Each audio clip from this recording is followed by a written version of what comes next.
Hi, everyone. Welcome to Cinema Activist. I'm your host, John Lyons, and I have a special guest here with me today, Danielle Kaiser, the artistic director of Seiche Dance Collective. Hi, Danielle. Hi.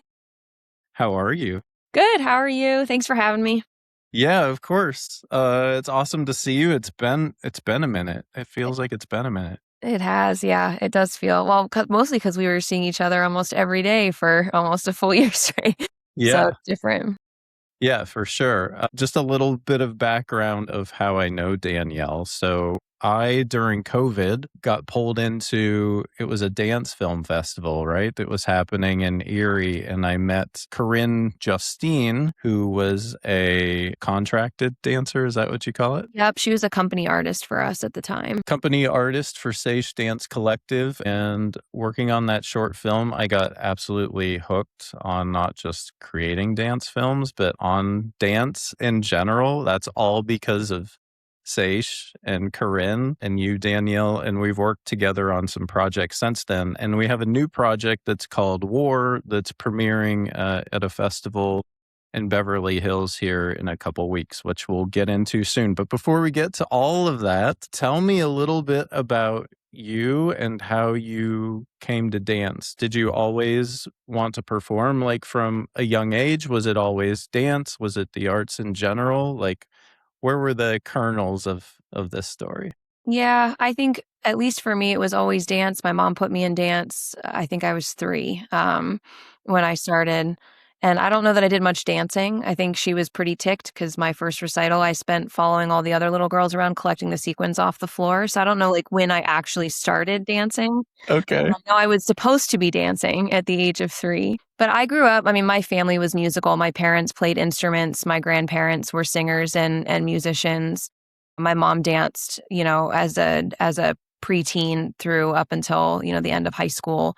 So, I've kind of always just been surrounded by music and the arts in my family in some capacity. I was just the very first crazy to want to take dance, further than just, cute tutus and the age of 10. So I was hooked. Yeah, once I was in there, that became it. Music and dance, that was my life. It's always been there. It's always been a part of my life since I was a kid.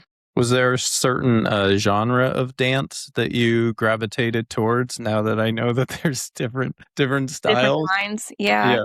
I think my soul always loved jazz and music theater most. I love syncopated rhythms, and I think maybe the musician in me just appreciated that. My formal training was in ballet, though. Through college, I understood the importance of ballet for setting up my technique correctly. So kind of progressed into that, but my professional performing career was with cruise lines and dance teams. So it was commercial dance work, musical theater, jazz. So I kind of I got to go back to the first love and just be able to amplify it with some of the correct training that I had growing up. Yeah, that's awesome. So you mentioned some cruise lines. Can you talk about like some of the shows you were in, where you trained, what schools you went to, things like Yeah, I grew up outside of the Philadelphia area, so I was just in a lot of recreational studios out there. And then I went to Mercyhurst University and got a double major in dance and secondary ed math because I thought I wanted to teach math. that? Wow. Yeah, yep. Yep, it was there. It lived there. And I do. I love teaching. And I think that's really what it was, is I love the education side of it. And so when I graduated Mercyhurst, I had on a whim auditioned for a talent agency called PGT Entertainment. Peter Gray Terhune.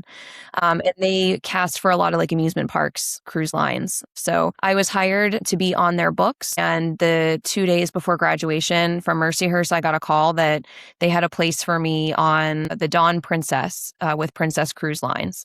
So PGT was in charge of casting 3 of the multitudes of ships that Princess has. So I accepted that contract. I packed up.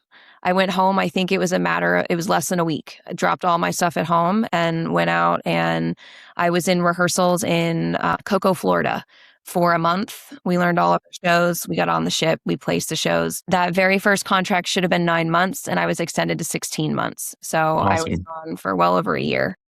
Awesome. Like straight? Like Straight, straight. really?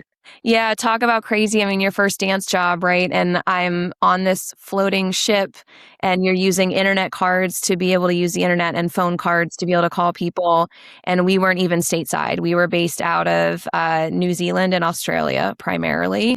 So That's incredible. yeah, I was never home really for that 60. I remember calling my mom when they extended her contract, and I was like, I'm so grateful. Like this is, this is awesome, but also like I'm scared. Like this is a lot to kind of take in, but I loved it. I had the best cast on that ship. We were a mix of new people versus people that had done it before, a mix of Americans. Primarily, most of my cast for that ship were English, a lot of them from London, South Wales area.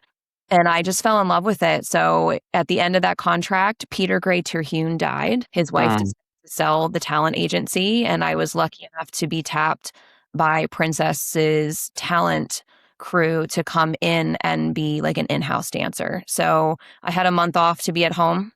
And then they flew me back out to Santa Clarita, California, rehearsed for another month, got on my second ship. And I did that. So I was on 3 ships total, 4 years at the end. Wow. And And right out of school.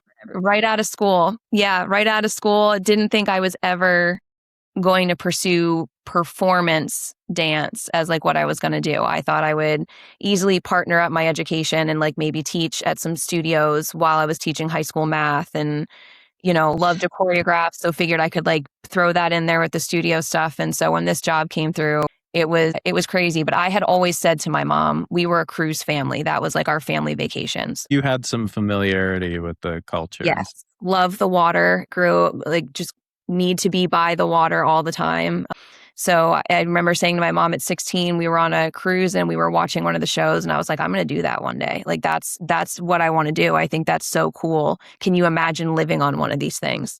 So it was definitely a dream come true when that So happened. what is it? Because I've never taken a cruise. So how is it to live on one of those? How often are you on land? Like, did you get to see some cool places and stuff? Or are you pretty much like working, living 24/7? Like, how's the schedule? It's really nice. So as a performer, so the dancers, there's crew staff, like entertainment crew staff, singers. If you are encompassed in any of the entertainment staff, you're considered some version of a striped officer, half stripe to one stripe. So we're very lucky. Performing is our job. That is it. So we would have in the rep for my first ship, we had a culmination. I think it was total 10 shows. Each were like 50 to 55 minutes long, and you would perform a show 2 to 3 times a night. So you get like 15 to 20 minutes off in between a show and start it over again. Your work life was like 3 p.m., 4 p.m. report time until about midnight.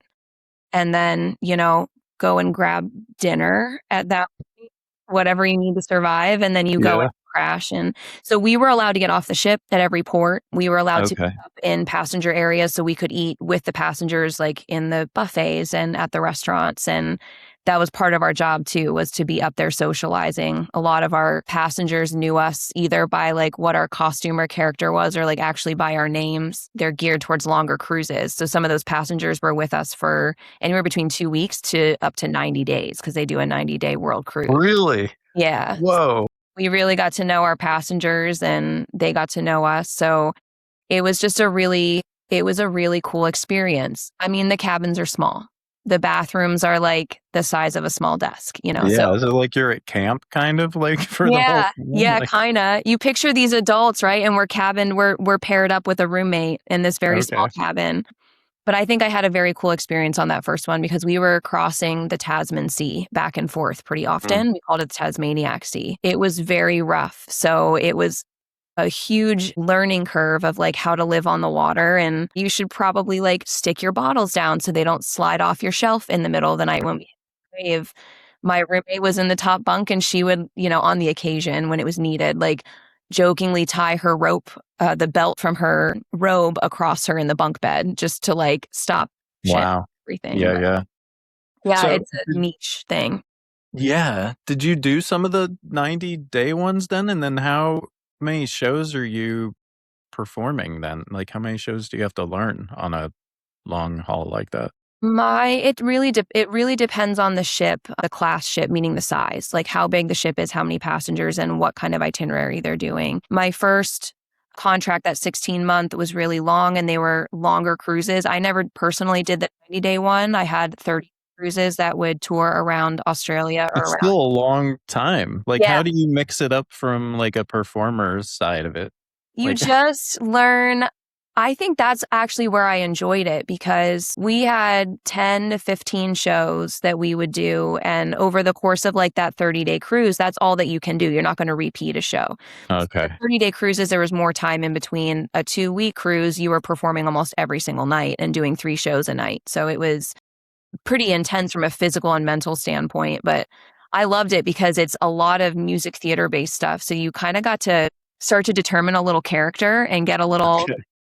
get some tricky with it. So by the end of that cruise, 16 months in, we started playing pranks on each other. Like the boys that we knew wouldn't preset their costumes, we would fill their shoes with shaving cream Nice. or, like staple their pants to the floor. So they were cutting it really close to get on stage. So like you just Yeah. start messing with each other a little bit, but that's where the fun really kind of goes because you get comfortable enough with the movement that you feel like you can play a little bit more with the character and with the choreo. Okay. Yeah, just like it baffles my mind the whole choreography of it all, like the things that you all do and keeping everything straight. I just can't imagine doing that many shows and just having to learn all of that. Is some of that like the math brain of you, like being able to kind of does that work to your advantage, like to keep all the steps and the timing and stuff in line?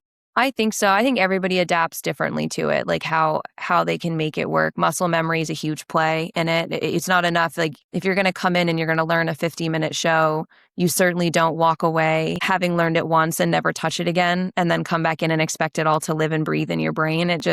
You're setting yourself up for a major anxiety attack. So you just kind of do it over and over again. It becomes muscle memory. I think my math brain and my education brain helped me more to progress in that field. So by the second contract, I was considered a line captain. So I was in charge of my cast. And if someone was sick, I needed to reformat formations or step in myself into that role or do what was needed. And I think that's where like the analytical side kind of comes in. I was able to play with that a little bit. It was, no 2 days the same. You're waking up and you're like, what currency do I need today? What time zone am I in today? And just being like super adaptable and meeting people from different backgrounds, different ethnicities and cultures. You learn very quickly how to be empathetic and how to get along and just how to find the common ground with the people that you work with. Yeah. When did you start getting into the choreography side of things? I think always. I loved it. So the standing joke in my family, I'm the oldest of all of my cousins. And if we were on vacation, I would force them to learn dances and perform them in the yard. So like, I think it's just been how my brain works. I just like really enjoy it. I don't know if that's from like the education standpoint or what, but Mhm. I started seriously choreographing through my master's program. After I was done performing with the cruise ships, I had done enough like dabbling in the choreography stuff when I needed to because of the job that I had an interest there.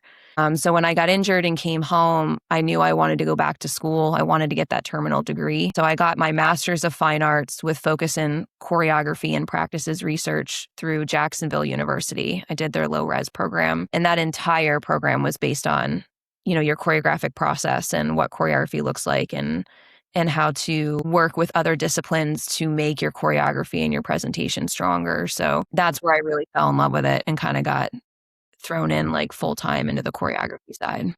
You did mention an injury, so is that when you had to kind of pivot at that Yeah. point?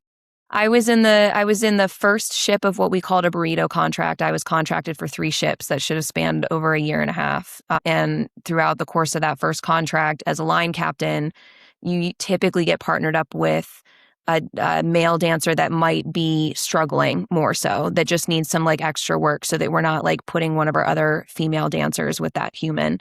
Um, and there was an incident during one of our shows where my partner lost track of music, and we had pits that dropped up and down on the stage, 2 stories. That's how we made a lot of our surprise entrances and exits. Okay. And he dropped me into one of those pits. So I hit off the backboard, landed on the mat, and I ruptured my L4 and L5 discs in my back. and proceeded to continue to dance on it, as you do as a dancer, for about 6 months. So I was on, doing the muscle relaxers and the painkillers and all the things that you really are not supposed to do. But we Yeah. were out in the middle of the ocean. It's not like I was going to get an MRI or an X-ray at that point. So you just adapt as you can. And when I came home, I was in enough pain, just like functioning as a human being, trying to dress myself, trying to move around the house, that I went in and saw a doctor, got the scans I needed. They found the injury and basically just said there was no way I could go back to the intensity that I was dancing at. I needed to Yeah. have at least a year off. So Okay. And did you take the year off, I Danielle? did. I took the year off from Okay. everything. I didn't teach. I didn't Wow. choreograph. I didn't dance. I lost my mind a little bit because it Yeah, I was was gonna say, how was that being so involved and so active? That had to have been very difficult for you.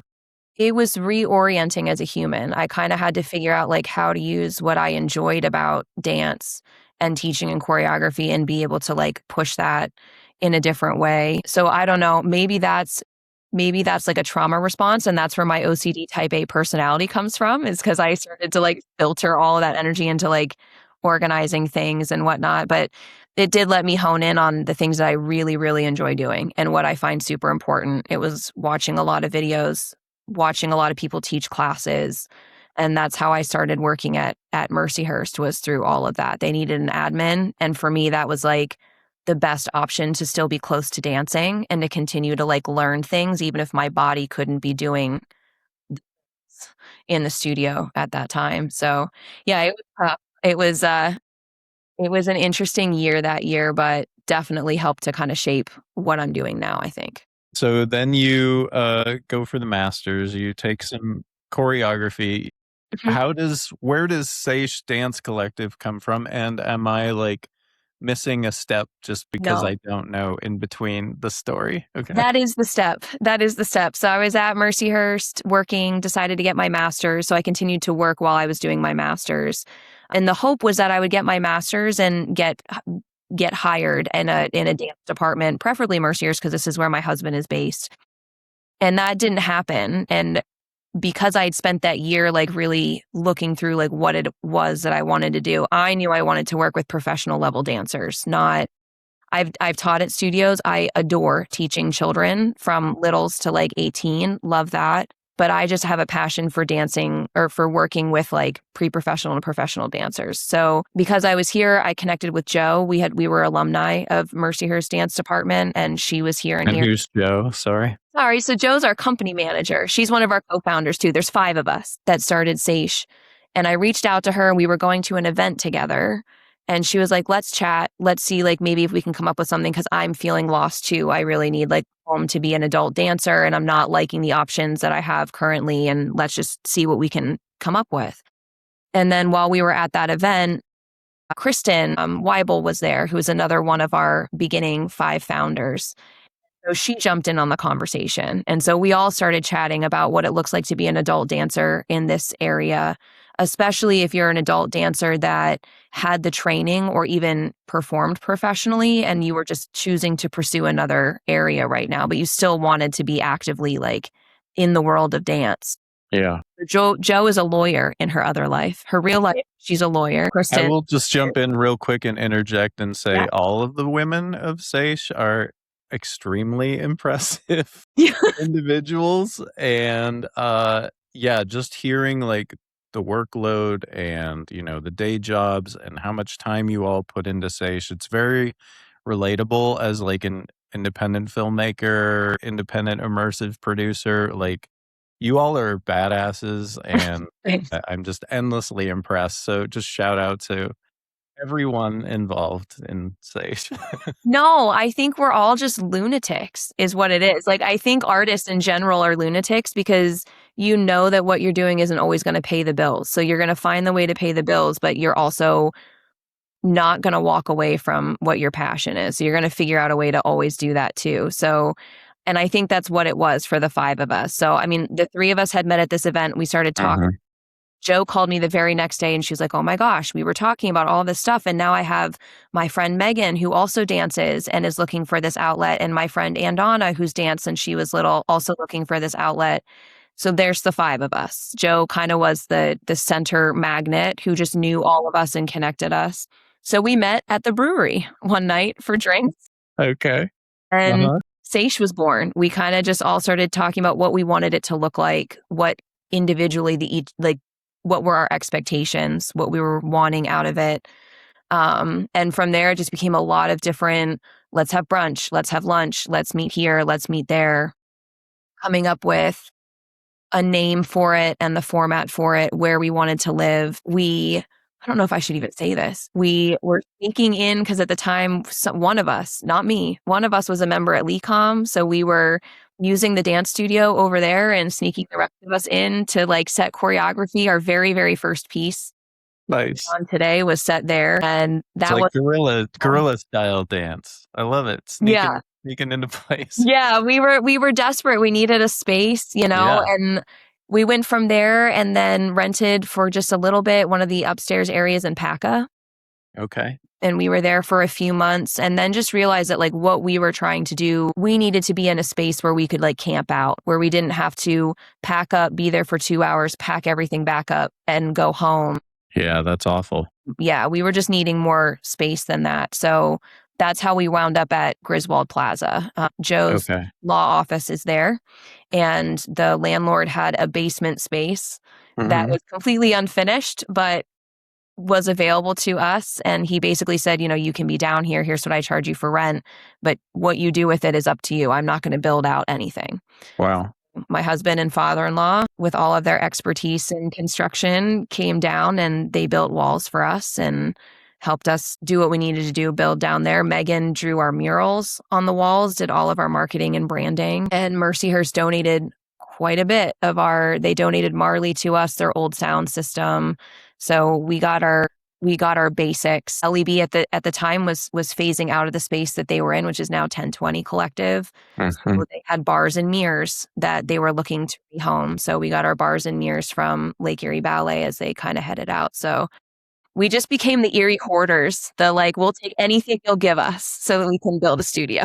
Yeah, but you've done it. You've built it, it's so exciting. And I think people can go to seichedancecollective.org, is it? Mm-hmm.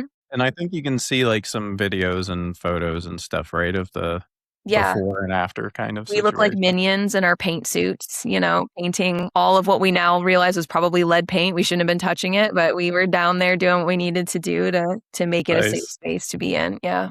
So talk to me about like adult dancing and because to me it seemed like uncommon in the area. Is it uncommon in general to have like dance companies that are adult focused? I think it's becoming more common. I think like that need, as we identified it here, was also being identified in our field in general. So I think if you're a dancer, you're starting to see a larger influx of adult dance education, whether it's classes or it's companies geared specifically to the adult dancer. There are programs that gear themselves specifically to adults over the age of 60 that are really using it to stay healthy, that had that training as a younger adult and want to continue that. And that's happening more now in our area. So I think we fill a spot for adult dance education. We probably don't fill that spot for what we would consider the beginner level dancer. We're more there for the people that have had experience and maybe lost touch with it or just kind of lost the ability to be in class and want that opportunity to still have that solid training. It's difficult as an adult. As you get older, the limitations change. What your body can do changes. So you really can't be in the studio with an 18-year-old. They are not the same foundations that you're Mm-hmm. working from. So it's nice to walk into an entire room full of people that are more or less at the same stage of life that you are, all functioning with recovering injuries. Or, hey, I picked up my 5-year-old today and he threw himself backwards and now I can't move. Like we all have that general understanding of what it means to be an adult functioning in the world, but still wanting to do the kind of movement that's not normal for a normal adult, what that looks like. So it's been very cool to give a home to some of those dancers that had all of this crazy talent and just didn't have anywhere to go with it. And maybe they didn't want to go to a studio and walk through a sea of cute little tutu babies getting ready for their class because they felt self-conscious about being in a space like that. So Mm-hmm. I like to think we create an environment where people can come in as they are at the stage of life that they're in and feel comfortable enough just to say, hey, I have no idea what I'm doing. Let's try to figure it out together and be in a Yeah. common space for that. Yeah, it's awesome that you've created that space. And I mean, just watching from, where I'm at, it seems like you offer quite a variety of classes. Do you want to talk about some of the offerings and when you do offer those? Yeah, we try. We try to switch up what we offer while also offering consistency. It's tough, as we all know, as like a working adult, you can sign up for a Monday class and life happens and maybe you can't get there every Monday. So we try to create a system where you come when you're able to and you don't come when you can't, and you're not falling behind. You're not, having any kind of consequence of that. So right now, our most frequently offered, maybe that's the way to say it, genre is our ballet classes. Joe teaches primarily the community ballet classes. All of our classes happen during company class time. So you're in with our company members. There's not a person on this earth that can't benefit from a basic or an intermediate level class. Like getting back to the basics is one of the best things you can do for your body and for your technique. So our dancers recognize that. So they come in, they utilize that company or that community class as their warm up, and then we have rehearsals later. So Okay. all of our classes run from 5:30 to 6:30, Monday through Thursday. This upcoming season, we're offering community ballet specifically just for our fall and winter season. And then we usually reevaluate in the spring. We would love to be able to offer a contemporary class. Last year, we were able to offer a tap class. So it just depends on the teachers that we have available to us Mhm. and what the company schedule and repertoire kind of asks of the company, because we have to also make sure that what we're offering is going to supplement what they need to do as the evening kind of goes on. So it's a puzzle, Yeah, but yeah. I mean, I've even seen like stretching classes. yeah, Joe's great. Joe offers a stretch and tone, which sounds like so nice and kind, but it's not like coming in a dark room and sit on a yoga mat and like breathe through things. She really gets into the good stretching that's needed to be healthy and also then working on like strengthening those areas of your body. So that's been a consistent class that we've been able to offer during the summer because we're seeing interest in that course more during the summer than we are during the actual Okay. year. So Okay. we just finished our rotation of our stretch and tone. The ballet will come, and then hopefully in the spring, we're offering some contemporary. I'm looking into getting certified in a dance fitness category. So it could be more of like a cardio fitness kind of situation that we would offer in the spring. Nice. And we do some one off things. We'll do, dance and wine night. So come and have a glass of wine and throw it back and learn some salt pepper and, do something just fun. Joe did a Britney Spears themed class one of our first years. And Nice. we just try to have like some fun nights. If you're looking for like a fun night out to do something that's a little bit out of the box, you can come Yeah. to one of Yeah, those. that's awesome. Okay, before we get into the dance for camera Yeah. stuff, what do you have coming up? I know you probably don't have dates yet, but again, I'll remind everybody to check out the website, seichedancecollective.org. And actually, I didn't ask where the name Seiche came from. Why don't we start there too?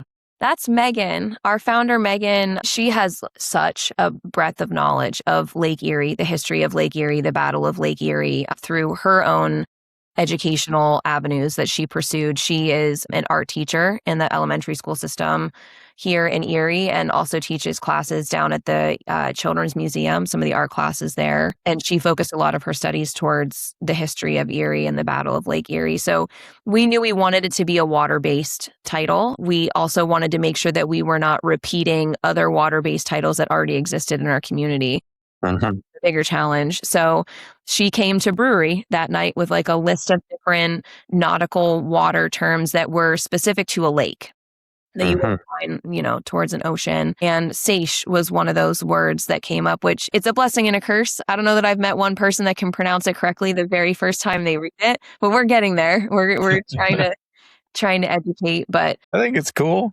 ever since the company was formed, actually now we've had like an increase in seiche on Lake Erie. We've had it happen a couple of times. So Wow. I'm not saying that we caused that, but it would be cool to think that maybe we had something to do I with it. think you caused that. I'm Yeah. going with that version. We put it in the universe somehow. That's right. Awesome. Okay, so that's Seiche. And then what do you have coming up for this season? Which the season should be starting real soon, right? Yeah, a company comes back into session on Monday for Damn. us. All So right. we'll Yep. start August 31st. And then we typically run through like the middle to end of May is the full length year for us. We typically would do a fundraiser in the fall, a fundraising performance. For the past 3 years, 4 years, we've done something called what we called the Spooky Speakeasy, which has been down at Keller's. And it's an opportunity for our dancers who love their jazz and musical theater to use those muscles. Um, and we've had great success with that. Our dancers love that. But we have done it now for so many years in a row that we wanted to sort of start to shift that show to an every other year production and supplement that with additional work for our more contemporary and ballet dancers. So this year, I believe it's going to be October 24th. We're going to be at the 1020 Collective, and we are going to do a fundraiser that centers around eerie ghost stories. So there Oh, cool. dancing that's happening there, reading of the ghost stories. We're going to have different vendors there, figure drawers, tarot card readers, psychics, that kind of thing to kind of round out the night. We're going to have some food donated to us by some of our local restaurants, and Sarah down at 1020, their bar will be open so we'll have some food and drinks. Lots of cool interactive moments. Audiences will be in charge of making the dancers dance. They'll be given flashlights. So they'll be in charge of kind of making the night what they want it to look like. Awesome.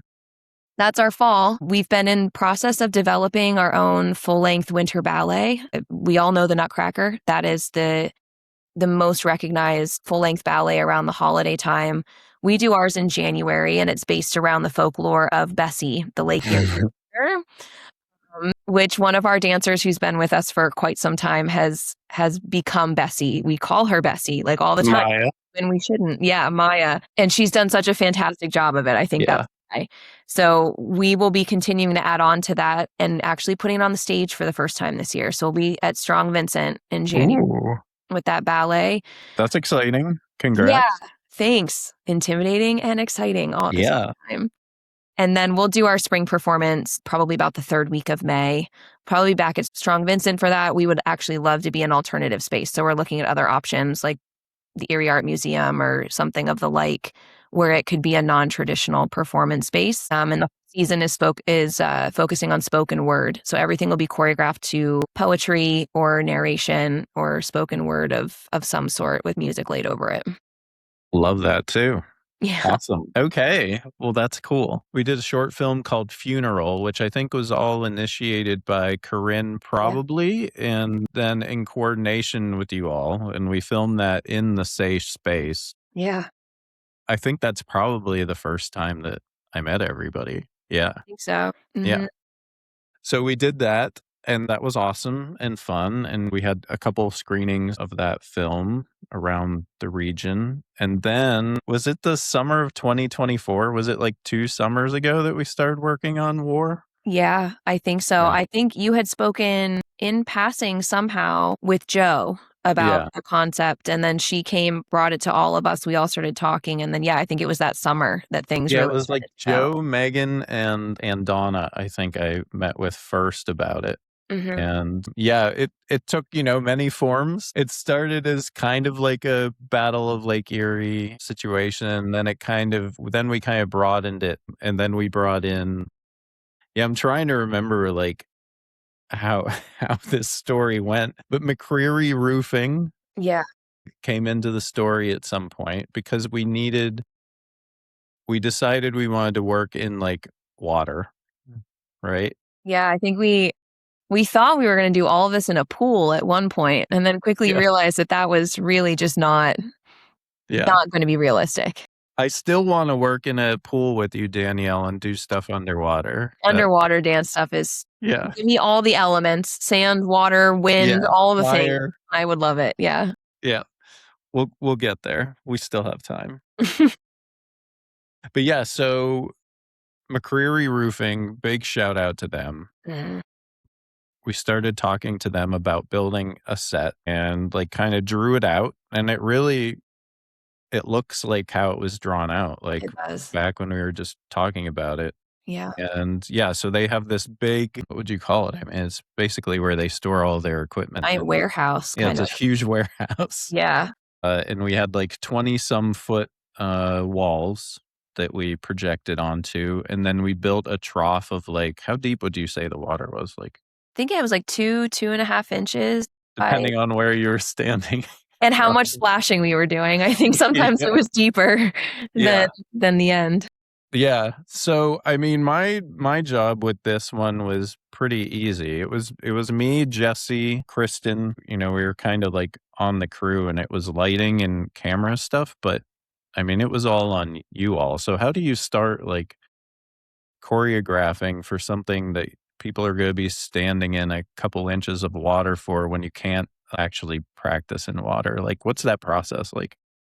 It started for us because I think you all at least had the dimensions of the trough for us. Yeah. So we came into the studio and immediately taped that out on our Marley floor so that we knew kind of how tight movement had to be. Once we saw that shape, we kind of figured out, okay, probably the most number of bodies we can have in this space, really like full out moving, is 3 to 4. Like that's where we're going to max out. We can pile people in there, but they're not going to be able to dance. And I think that's at the point of our planning process with you all that we decided to kind of like make it into different groups because we realized we couldn't use as many bodies at one time as we thought we were going to. So it became like smaller segments. I just knew the shower pan liner that we use to line the trough is a dupe for Marley. Like people who don't have Marley for a dance floor, you can use shower pan liner and it kind of mimics that texture of a Marley floor.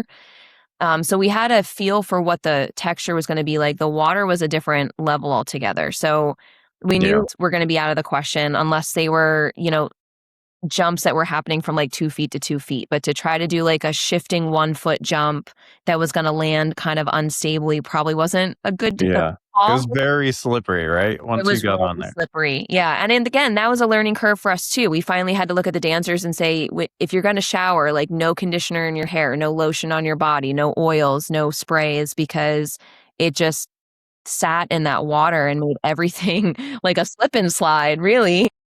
Yeah. We So did change the water every night. We need to note that because we did. otherwise it would have been really freaking gross. It would have been nasty. Yeah. Even just controlling our feet getting in and out was a Yeah. learning curve to Yeah, not yeah. track the dirt from the warehouse floor like into that trough and back out. But Joe and I just attacked it. I just attacked it as, okay, we need to kind of make this movement very grounded. It needs to maintain contact with the floor. We're not going to be looking to do what we would consider like the more advanced or flashier technical elements like turns and leaps and that kind of stuff. We're going to try to just keep this more upper body and grounded, down into it. So that was our launching off point. And then we knew we needed the 3 groups to be somewhat different in their dynamic attack and the way that they looked dancing together. So we just kind of kept building it. I'm a choreographer that has to have music. I choreograph to music. I think that's where the background of music comes from. And we didn't have that at the start of this process. So I was just trying to, and all of us kind of looked at each other at the studio the one night. I was like, I can't tell you what this is going to sound like. So like, we'll set it to counts. Yeah. Prayer. And Okay, so that's how you did it? You like okay. Yeah, I yeah, was very curious about that. Yeah. we knew the tempo. If I wanted to fill like 1 minute for group 1 and that was the tempo, I knew I probably needed about 32-ish counts would help to fill that like 1 minute. So I had a gauge on how much choreography to give each group. And then once we got the music, it was a matter of, okay, now how do we make this like visually and from an auditory perspective intriguing? Like we don't want each step to just be on a single count. That gets really boring. Yeah. So just kind of playing with it that way. Yeah, quite a challenge all the way around for sure. So then we get into the space, and you say there's 3 groups, but honestly, like if I'm thinking about it, it's kind of like there's like 5 or 6 different setups in Yeah. the end product, right? We broke it up even once we were in there. I think the very first night we were in the space, we did have a group of 5 or 6, and we quickly realized that wasn't going to fly either. And the way that the music, once we had the music at that point, the music was longer than we anticipated. So I think we like sub-chunked a couple of things out to make groups. It was a great work of like improvisation Yeah. and for sure like pivoting, right? Which we Mhm. have to do so many times. And I guess that was, the benefit of this being filmed as opposed to like, you could never do what this Live. was live, right? No. Would have Mm-mm. been a disaster. No. Yeah. And probably some injuries as well. But we were able to like take it in pieces, right? Individual setups. And I'm trying to remember how many days we were in there filming. Was it like 2 weekends? I think it was 2 weekends, yeah, because we kinda did each group in its own little pocket of time, and then there were the in-between group moments where we were really utilizing, like, everybody. They were kinda coming off and on and the transitions between the groups. I think it was, like, Yeah. 2 weekends. And then even Andana, who played our water nymph, we had some rigging, for her too as well, which we needed to, also figure out and put some time towards. I mean, while we're talking here, I'm gonna be like, putting some behind the scenes photos and videos and stuff into all of this. Yeah.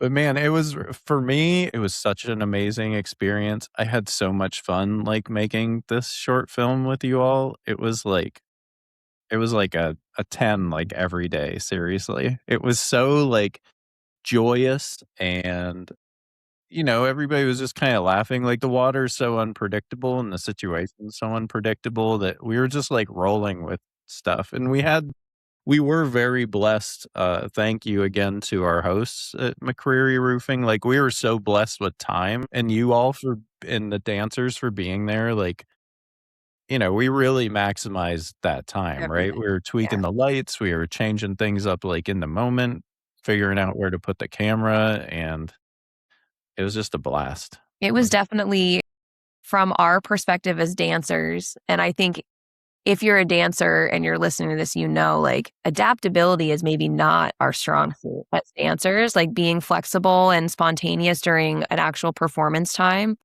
So I think for us, it was really cool because this process was a masterclass in adaptability, in the dancers coming in and thinking they knew exactly what they were gonna be doing from a choreography standpoint, and then, like, halfway through, I would look at them and go, "Okay, that's not working, it's not reading because of the water," or suddenly we don't have any splashing and we need to like use the water as a prop in the best way. So I was changing things on them like just 10 minutes before they were filming something. So we call it like a bonding experience for our company because you kind of come together in those moments where you're feeling even just slightly uncomfortable. And because something is so new and the pressure is there to like do it well, that tends to kind of like glue you together as a group of people. So we ate way too much candy and went through way too many towels and saw Way the too many gross chefs. flops. We're giving chef shout outs left We and right. were.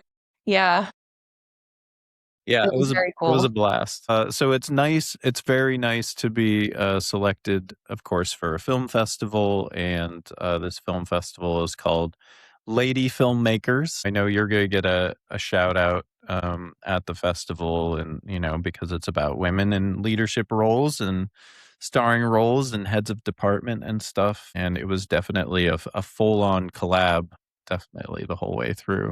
Everything I do is like, at a 70% because there's so much of anything that I do coming in. It's fun because I just get to be the voice. So I look like I'm the one well, it's not fun all the time, but most of the time it's fun 'cause I look like I'm the voice that knows what's going on, but behind the scenes, I joke with Joe and Andana now, we are constantly on the phone with each other. It's like multiple Mm. day. So I think going through that process with you and with Jesse and with everyone that was kind of like pitching in, it made the way that we communicate, the way that we produce together as like a cluster of women that much stronger because we kind of learned each other's communication styles and where the line is of like, I'm tapped out, someone else needs to step in kind of situation. So Yeah. it's cool. It's very It's good to know that with partners too, for sure. That's really important to have that communication and that understanding of each other, so you can give each other breaks yeah. when needed, right? Yeah, we can't I could never do what we're doing by myself, not a chance in anywhere, and I'm sure the other 2 would agree, but they're my lifelines, and hopefully I'm a lifeline for them as we go through these projects together too, so Yeah, absolutely. I'll share with everybody that our screening is happening Friday, September 25th in the 2 o'clock block. They're doing a dance and music block of films. It's like a 2 hour block of films. And that is happening at the Fine Arts Theater in Beverly Hills. That's at 8556 Wilshire Boulevard in Beverly Hills. Again, that's Friday, September 25th. And the 2 o'clock block is where War is going to be playing. And you can get tickets for this at Lady Filmmakers, which is the name of the festival, which is our festival premiere of the film, which is super cool. Yeah.